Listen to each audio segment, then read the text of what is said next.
특히 지금 평택에 살고 계시는 분들은 GTX가 과연 평택에 들어오는지, 들어온다면 언제 반영될지 많은 관심을 가지고 계실 것입니다. 최근 뉴스를 보면 국토교통부가 광역철도 지정 기준을 변경하면서 광역급행철도 GTX 노선이 평택 지제역까지 연장될 수 있는 가능성이 생겼다는 좋은 소식이 들려왔습니다. 삼성역 복합환승센터는 GTX-A, C노선, 서울 지하철 2호선, 9호선 등이 정차할 예정으로 2028년 4월에 완공을 목표로 하고 있습니다.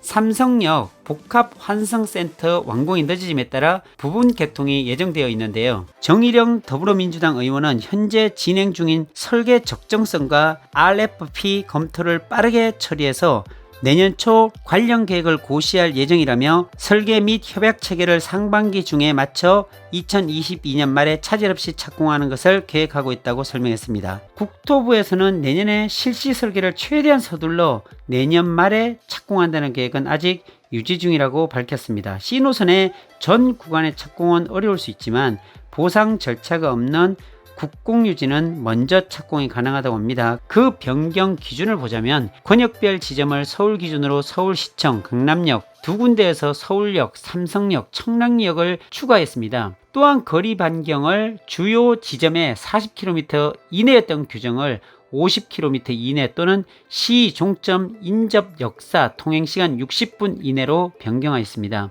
이렇게 변경된 기준으로 인하여 수도권 남부권을 비롯하여 여러 지역이 GTX의 조건에 부합하게 되었는데요. 그 중에서 가장 수혜를 입을 수 있는 지역이 바로 평택이죠.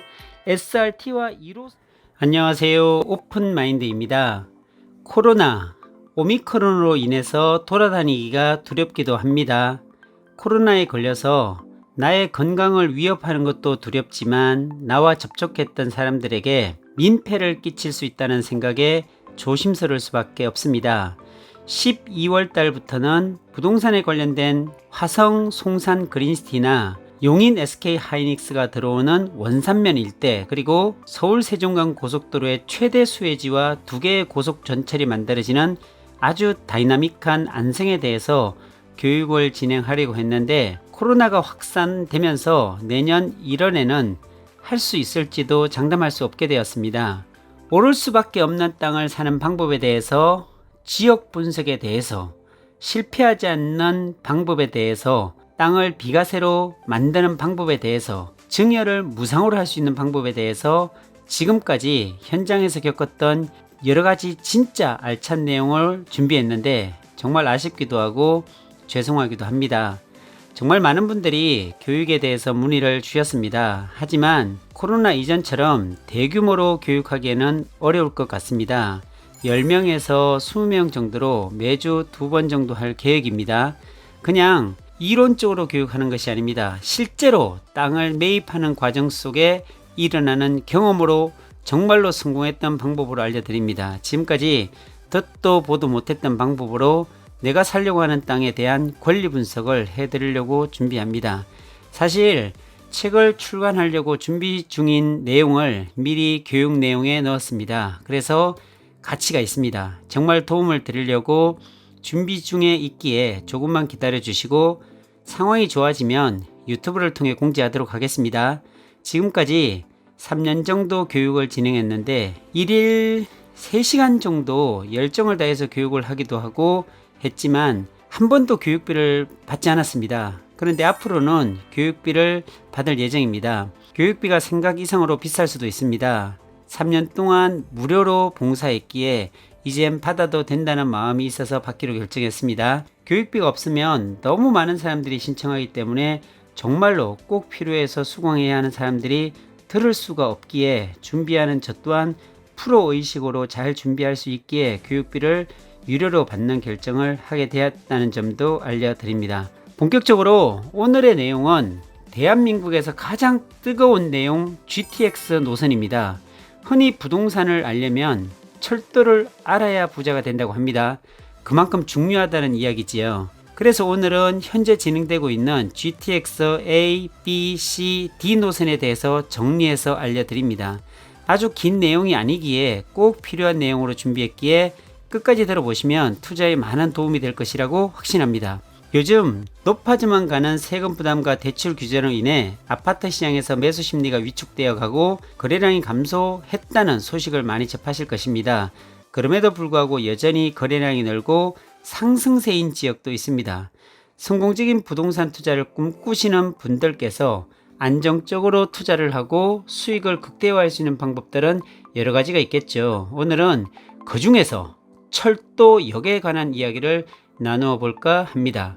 내가 살고 있는 지역 혹은 투자하려고 하는 지역에 철도 계획이 무엇이 있고 그것이 어떻게 진행되고 있는지는 도로와 더불어 필수적으로 체크해야 하는 내용입니다.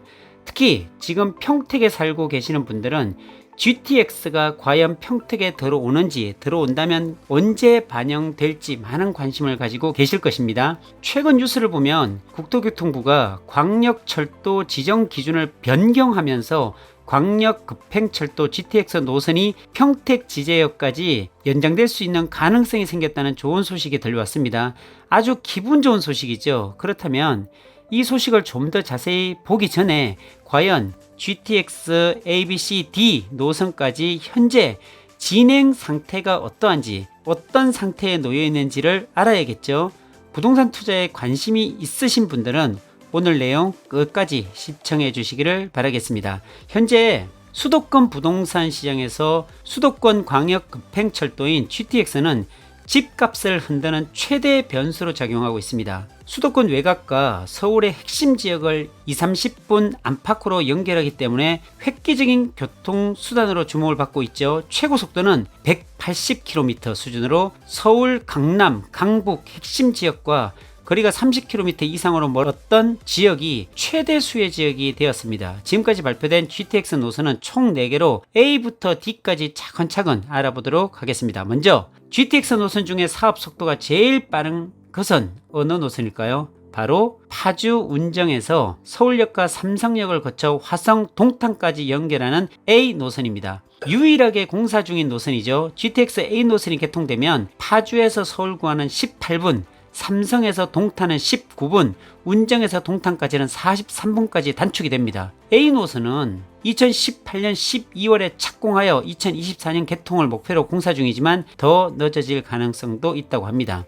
통상적으로 대형 철도망 사업은 개통 시점이 두세 차례 연기가 되고, 게다가 GTX A 노선에서 가장 중요한 역인 삼성역의 개통은 더욱 늦어져서 2028년에나 개통한다는 점을 고려해야 합니다. 삼성역 복합 환승센터는 GTX A, C 노선, 서울 지하철 2호선, 9호선 등이 정찰 예정으로 2028년 4월에 완공을 목표로 하고 있습니다. 삼성역 복합 환승센터 완공이 늦어짐에 따라 부분 개통이 예정되어 있는데요. 국토부와 철도업계에 따르면 삼성역 정차 없이 수서 동탄 구간이 2024년 중반 혹은 2025년 초쯤에 실제 운행이 가능할 것이라고 합니다.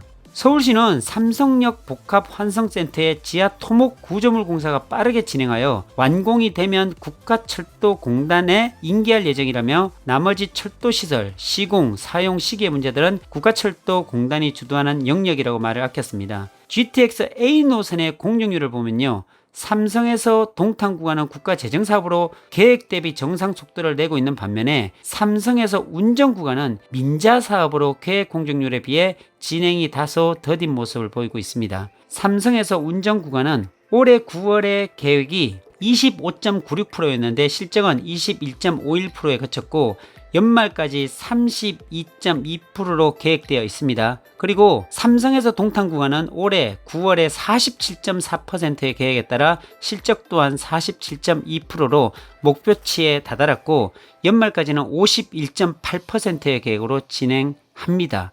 또한 GTX A 노선에서 가장 많은 관심을 불러일으킨 창능역은 최근 GTX A 실시 계획 변경이 고시되면서 확정된 것으로 확인이 되었습니다. 국토부는 삼성역과 창능역을 제외한 나머지 구간의 공사는 계획대로 진행돼서 2024년 내 개통이 가능할 것으로 전망하고 있지만 공사 과정에서 변수가 생기지 않는다는 전제이기 때문에 이 부분은 지켜봐야 할 것 같습니다. 다음으로 남양주 마석에서 인천 송도까지를 아우르는 GTX B 노선은 총 80.1km의 연장 구간입니다. 국가재정사업과 민간투자사업으로 혼합하여 진행하며 용산에서 망우역까지가 국가재정사업, 나머지는 민간투자사업입니다. B노선이 개통이 되면 인천 송도에서 서울역까지 도달하는 시간은 82분에서 27분으로, 여의도에서 청량리까지는 35분에서 단 10분으로, 송도 마석 구간은 130분에서 50분으로 단축될 전망입니다. 굉장하죠?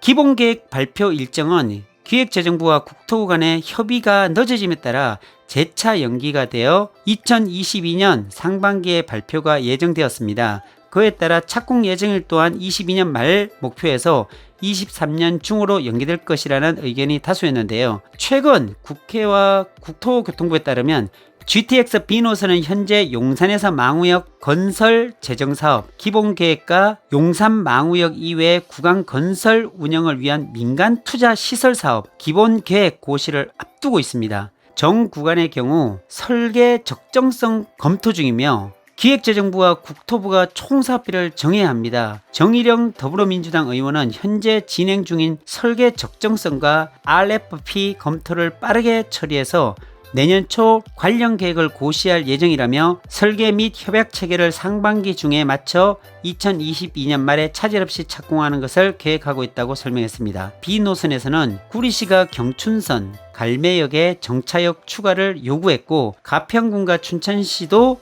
정부와 국회에 노선 연장을 요구하고 있지만 국토부의 입장은 어렵다는 것이었습니다. 그 이유는 B노선의 경우 경제성 기준치를 턱걸이로 맞춘 노선으로 노선 연장이나 정차역을 추가할 정도로 사업성에 여유가 있지 않고 기존 서울과 40km 이내 조건에 맞지 않았었는데요. 이 부분은 최근 국토교통부가 광역철도 지정 기준을 변경하면서 기준이 완화되었기 때문에 앞으로 어떻게 상황이 바뀔지 지켜봐야 합니다. 양주시 덕정역에서부터 수원역까지 유일하게 전 구간이 민간 투자 사업으로 이루어지는 GTX C노선은 지난 6월 우선 협상 대상자로 선정된 현대건설 컨소시엄이 현재 국토부와 실무 협상을 하며 노선의 정거장수, 위치, 지하 터널의 위치와 구조, 공사 방법, 그리고 운영 방식 등의 사항을 정하고 있습니다. 국토부에서는 실무 협상과 실시 협약을 올해 안에 완료하겠다는 계획이었는데요. 다음 단계인 실시 설계도는 패스트트랙으로 동시에 진행할 예정이지만 최근 정보에 따르면 양자 간의 협상이 길어지면서 올해 안에 실시 협약을 체결하기는 사실상 불가능한 상황이고, 이 부분에서 얼마나 더 걸릴지는 협상 당사자들도 예측을 하지 못한다고 합니다. 이런 상황 때문에 일각에서는 내년 2022년 말에 착공하려던 계획은 물 건너갔고 빨라야 2023년에 가능할 것이다 라는 전망도 나왔는데, 하지만 국토부에서는 내년에 실시 설계를 최대한 서둘러 내년 말에 착공한다는 계획은 아직 유지 중이라고 밝혔습니다. C노선의 전 구간의 착공은 어려울 수 있지만 보상 절차가 없는 국공유지는 먼저 착공이 가능하다고 합니다. 그렇다면 빠르면 GTX C노선은 2028년 하반기에 개통이 될 것으로 기대가 됩니다. 다음으로 GTX D노선입니다. 사실 D노선은 서부권 급행철도의 가칭으로 정확한 명칭은 아닙니다. 원래 D노선은 김포에서 부천까지였는데 김포에서 용산으로 확정되어서 김용선이라고 부르기도 합니다. 2021년 7월 국토교통부 장관에 따르면 GTX B 제한 요청서에서 서부권 광역 급행철도와 노선을 공용으로 하는 조건을 담을 것이라고 밝혀 용산역까지의 직결이 사실상 확정된 것으로 봅니다. GTX D노선은 지난 7월 확정된 제4차 국가철도망 구축 계획에 따르면 김포 장기에서 부천 종합운동장 구간의 건설이 추진, 관련 행정 절차가 순차적으로 진행 중입니다. 현재 사전 타당성 조사를 맡을 조사업체 선정하고 용역 계획을 11월에 최종 선정된 업체와 계약을 맺을 것이라고 밝혔고요. 조사는 약 12개월이 걸려서 내년 2022년 말에 결과가 나올 예정입니다. 그리고 그 이후에 예비 타당성 조사에 들어갈 예정입니다. 지금까지 GTX 노선별로 진행 상황을 알아보았는데요. 국토교통부에 따르면 광역철도 사업 추진에 기초가 되는 지정 기준의 경우 거리, 속도 등의 물리적인 요소를 중심으로 운영되기 때문에 광역철도의 활성화를 저해하는 요인으로 지적되어 왔다고 합니다. 이에 따라 국토교통부는 기존 공급자 중심 대도시권 위주 일률적 광역철도 지정 기준을 이용자 관점, 지역 지역별 특성을 고려한 맞춤형으로 개선하는 방안을 마련하였습니다. 그 변경 기준을 보자면 권역별 지점을 서울 기준으로 서울시청, 강남역 두 군데에서 서울역, 삼성역, 청량역을 추가했습니다. 또한 거리 반경을 주요 지점에 40km 이내였던 규정을 50km 이내 또는 시 종점 인접 역사 통행시간 60분 이내로 변경하였습니다. 이렇게 변경된 기준으로 인하여 수도권 남부권을 비롯하여 여러 지역이 GTX의 조건에 부합하게 되었는데요. 그 중에서 가장 수혜를 입을 수 있는 지역이 바로 평택이죠. SRT와 1호선이 지나가고 KTX까지 예정되어 있는 평택 지제역은 강남역에서 60km 이상 떨어져 있었기에 원래는 법적으로 연장이 어려웠습니다. 하지만 지정 기준이 변경되면서 GTX 노선이 평택 지제역까지 연장될 수 있는 가능성이 생겼습니다. GTX 평택 연장에 청신호가 켜진 것이죠. 바로 기준 중 삼성역에서 통행시간 60분 이내 기준에 맞아 GTX A, C 노선이 연장이 가능해졌습니다. 평택시는 우선 GTX C 노선의 평택 연장을 위해 관계 기관과 적극적으로 협의에 나설 계획입니다. 또한 GTX A 노선의 경우 최근 용역 결과 경제성이 낮은 것으로 나와 장기 계획을 놓고 계속 노력하기로 했습니다. 한편 국토부는 관련 지자체 의견을 수렴한 뒤 내년 상반기 대도시권 광역교통 관리에 관한 특별법 시행령을 개정할 방침입니다. 그렇다면 가능성이 높아진 만큼 언제쯤 사업이 확정이 되고 개통될 수 있을지 궁금하실 텐데요. 일단 철도 사업이 진행되려면 제5차 국가철도망 구축 계획에 포함되어야 하는데 5차는 2026년에 발표 예정입니다. 그 이후에 자체 타당성 조사 약 1년, 예타 신청 준비 및 본 신청이 약 1년이 걸려서야 예타 결과 발표, 즉 사업 확정이 되기 때문에 최소 2028년에서 2029년은 되어야 윤곽이 확인이 가능합니다. 여기서 말씀드리는 기간적인 부분은 상황에 따라 늦어질 수도 있고 여러가지 변수를 놓고 봐야 하기 때문에 그 점 유의해 주시기 바랍니다. 이를 보면 연장의 가능성은 훨씬 높아졌지만 확실한 호재가 되기 위해서는 조금 더 많은 시간을 기다려야 한다는 사실을 기억하셔야 할 것 같습니다. 오늘은 이렇게 수도권 광역 급행철도인 GTX에 대해서 진행 상황과 여러가지 소식들을 전해드렸는데요. 부동산 투자에 관심 있으신 분들이라면 철도에 관한 내용들을 꼭 숙지하셔야 하지 않나라는 생각에서 GTX A 노선에서 D 노선까지 정리를 해드렸습니다. 자신이 살고 있는 투자하고 싶은 지역에 도로와 철도의 호재는 아주 큰 영향을 미치기 때문에 이러한 내용들을 항상 찾아보시고 공부하셔서 투자에 큰 꿈을 이루시기를 바라겠습니다. 오늘은 여기까지입니다. 2021년이 마무리되어 가고 있는데요. 구독자 여러분들께서 행복하고 축복받는 연말이 되시길 진심으로 바라고 또 바라겠습니다. 감사합니다.